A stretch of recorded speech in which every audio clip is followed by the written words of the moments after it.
During Hercules' fifth labor, he had to clean the stable of the king Aegeus? I think it's Aegeus. Yeah, it's probably Aegeus. Yeah. This king had thousands of animals, so Hercules made a bet with him. And he told him that, if I clean this stable in one day, you have to give me 1/10 of your cattle. Which is not that much, to be honest, considering he has like thousands of animals. And the king was like, sure, why not, you cocky bastard, let's do this. Before Hercules reached the stables, he noticed that there were 2 rivers nearby.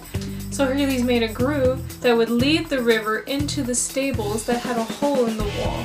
The river was so powerful, it wiped out all the crap that was in the stables, leaving it completely clean.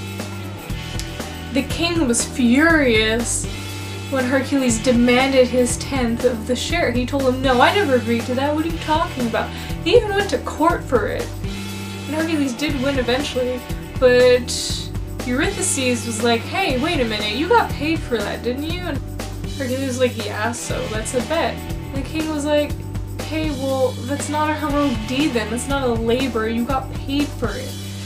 So I'm not counting this one. Which added another labor that Hercules had to do, leaving him to do 12 labors instead of just 10. Thus making it the 12 labors of Hercules.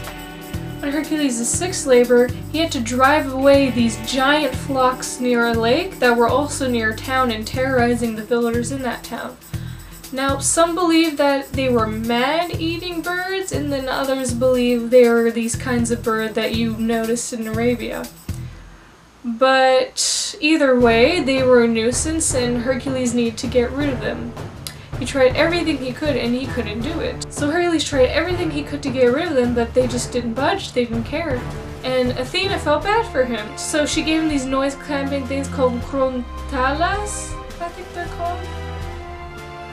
Anyways, they were crafted by Hephaestus, so obviously they're gonna work perfectly. Eventually these birds were driven away and Hercules shot each one of them as they were flying. Why? I don't know, but he did. Now Minos was the ruler of Crete, and to prove he was the rightful king of Crete, he told Poseidon that, hey, give me an animal, any animal, and I will sacrifice it, thus proving my kingship, I guess. And Poseidon said, sure, why not, okay, sure. And he gave him this magnificent bull to kill. It was the most beautiful thing Minos has ever seen. But he didn't have the heart to kill it. It was too beautiful for him, so he killed a normal bull instead. But of course Poseidon noticed. He said, hey, that's not the bull I gave you, like, the hell man, we made a deal. So Poseidon decided to punish Minos by having the bull terrorize his town and having Minos' wife fall in love with the bull. Creating bestiality, which is always fun. And the bull and Minos' wife had sex, and eventually she gave birth to the Minotaur. And the Minotaur was a freaking nuisance, like, he was freaking crazy. Now to get rid of the Minotaur, he put the Minotaur in the labyrinth that was designed by this great inventor and architect, Daedalus. Or Daedalus. Is it Daedalus or Daedalus? I can't pronounce Greek names, as you have probably figured out. So to get rid of the bull and the Minotaur, he put them in the labyrinth. Now this labyrinth was designed by Daedalus. And what he would do was he would sacrifice prisoners every day from Athens and put them in the labyrinth so the bull or the Minotaur could eat them. I'm not sure if it's not very clear. Translations mix up everything. So Hercules' job was to bring the bull to the king Eurystheus. So he wrestled the bull until he finally brought the bull to Eurystheus and thus completing his labor. On Hercules' 8th labor, he had to bring the man-eating horses from Diomedes. Now these were herded by people who liked them, I guess. I don't know. So when he brought his volunteers to herd the horses, which I don't know why it's okay for volunteers in this point and not for his other labors, but whatever.